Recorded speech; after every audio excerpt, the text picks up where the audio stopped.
may be fictional, but it has a considerable impact on literature. Atlantis is an island, which was first mentioned in Plato's works Timaeus and Critias. Atlantis represents the antagonist naval power that besieges ancient Athens. Plato describes Atlantis as an island nation located in the middle of the Atlantic Ocean, populated by a noble and powerful race over 11,000 years ago. The people of this land possessed great wealth because of natural resources found throughout their island. The island was a hub for trade and commerce. The rulers of this land held sway over the people and land of their own island and well into Europe and Africa. Atlantis was the domain of Poseidon, god of the sea. As per the myth, Poseidon fell in love with a mortal woman, Plato. Plato then gave birth to 5 sets of twin boys who became the first rulers of Atlantis. The island was divided among the brothers, with the eldest, Atlas, first king of Atlantis, was given control over the central hill and surrounding areas. At the top of the central hill, a temple was built to honor Poseidon, which had a giant gold statue of Poseidon riding a chariot pulled by winged horses.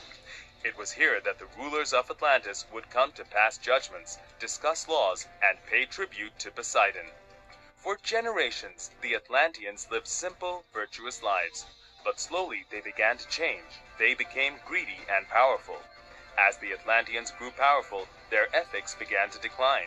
Their armies eventually captured Africa as far as Egypt and Europe, as far as Tyrrhenia, before being driven back by an Athenian-led alliance. Greed and power dominated them.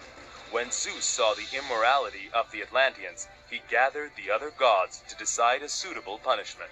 Later, by way of divine punishment, the island was beset by earthquakes and floods and sank into a muddy sea. Soon, in one violent surge, it was gone. The island of Atlantis, its people, and its memory were swallowed by the sea. Until the late 1800s, Atlantis was just a story. Then an American named Ignatius Donnelly became fascinated with the story and studied flood history from Egypt to Mexico and believed that Plato was recording an actual natural disaster. Ignatius wrote a book called Atlantis, the Antediluvian World, which became a bestseller. Since then, many books have been written about the lost city. The most believable theory about Atlantis came from the Greek archaeologist Angelos Gallinopoulos in the late 60s.